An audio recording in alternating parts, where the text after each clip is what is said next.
Sous les auspices de l'ONU, le Maroc et le Front Polisario, qui se sont fait la guerre jusqu'au cessez-le-feu de 1991, ont participé pendant 2 jours au Palais des Nations, siège des Nations Unies à Genève, à une table ronde en présence des représentants de l'Algérie et de la Mauritanie. L'envoyé spécial de l'ONU, l'ex-président allemand Horst Köhler, s'est montré optimiste vis-à-vis de la possibilité d'une solution pacifique à ce conflit.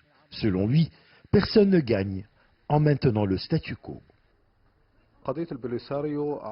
Pour comprendre l'origine de ce conflit, il faut en revenir à l'histoire coloniale. Au début du XXe siècle, la France et l'Espagne se partagent le Maroc. L'Espagne occupe le Sahara occidental. En 1975, alors que l'armée espagnole est toujours présente, le roi Hassan II du Maroc lance la marche verte. Quelques 350 000 Marocains sans armes forcent la frontière et pénètrent dans le territoire convoité. L'Espagne cède aux demandes de Rabat. Le tiers sud du territoire ira à la Mauritanie, les 2 tiers nord au Maroc. Refusant cette situation, le Front Polisario proclame la République arabe sahraoui démocratique. Selon les observateurs, la poursuite des discussions s'annonce toujours compliquée. Les 2 parties continuent de camper sur leur position. Rabat, dont la délégation à Genève était conduite par le ministre des Affaires étrangères Nasser Bourita, rejette toute solution autre qu'une autonomie sous sa souveraineté.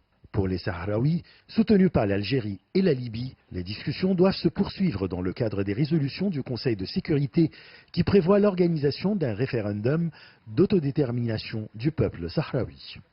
Le Polisario réclame la tenue d'un référendum d'autodétermination. Les Sahraouis réclament le droit de décider de leur destin et se disent prêts à proposer des garanties au Maroc sur le plan économique et sécuritaire.